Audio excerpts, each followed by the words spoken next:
ഞാനൊരു കോഴിക്കോട്ടുകാരിയാണെങ്കിലും കൊല്ലത്തിൻ്റെ മരുമകളാണെന്ന് പറയുന്നതിൽ എനിക്ക് സന്തോഷമേ ഉള്ളൂ. ഈ കോഴിക്കോടും കൊല്ലവും തമ്മിലുള്ള ദൂരം പോലെ തന്നെ ഫുഡിൻ്റെ കാര്യത്തിലും ഒരുപാട് ദൂരമുണ്ട്. ഞങ്ങളുടെ അവിടെ ഈ ഉപ്പേരി എന്ന് പറയുന്ന സാധനം കൊല്ലത്തെത്തുമ്പോൾ തേങ്ങയിട്ട തോരനും തേങ്ങയിടാണ്ട് വെച്ചിട്ടുണ്ടെങ്കിൽ മെഴുക്ക് പുരട്ടി എന്നാണ് പറയുന്നത്. അതുപോലെ കറികളുടെ കാര്യത്തിൽ ഒരുപാട് ഡിഫറൻസ് ഉണ്ട്. ഈ മല്ലിപ്പൊടി ഇട്ട് മീൻകറി വെക്കുന്നത് ഞാൻ അങ്ങനെ കണ്ടിട്ടില്ല. എൻ്റെ അമ്മയാണെങ്കിലും എൻ്റെ ചെറിയമ്മമാരും വലിയമ്മമാരും ഒന്നും വെക്കുന്നത് ഞാൻ അങ്ങനെ കണ്ടിട്ടില്ല. പക്ഷേ കൊല്ലത്തെത്തിയപ്പം അവിടുത്തെ അമ്മ മല്ലിപ്പൊടി ഇട്ടിട്ട് ഞാൻ മീൻകറി വെക്കുന്നത് കണ്ടിട്ടുണ്ട്. അവരവിടെ പുളിയും മുളകെന്ന് പറയും. ഒരുപാട് ടേസ്റ്റാണ് അതിന്. എനിക്ക് ഭയങ്കര ഇഷ്ടമാണ്. ഞാൻ ആദ്യമായിട്ട് കഴിക്കുന്നത് കൊല്ലത്തെ അമ്മ വെച്ചിട്ടുള്ള കറിയാണ് പുളിയും മുളകും. ഒരു പ്രത്യേക രുചിയാണതിന്.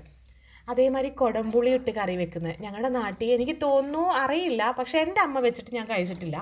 ഞങ്ങളവിടെ കുടംപുളി യൂസ് ചെയ്ത് കറി വെക്കുന്നത് ഒരുപാട് കുറവാണ്. ഞങ്ങൾ സാധാരണ പുളി പിഴിഞ്ഞിട്ടാണ് മീൻ കറിയൊക്കെ വെക്കാറ്. ഞാനിപ്പോൾ ഈ വെക്കുന്ന കൂന്തൾ അല്ല, കൊല്ലത്ത് പറയുന്ന പോലെ കണവ, അത് വെച്ചതും ഞാൻ ഒരു കൊല്ലം സ്റ്റൈലാന്ന് പറയാം.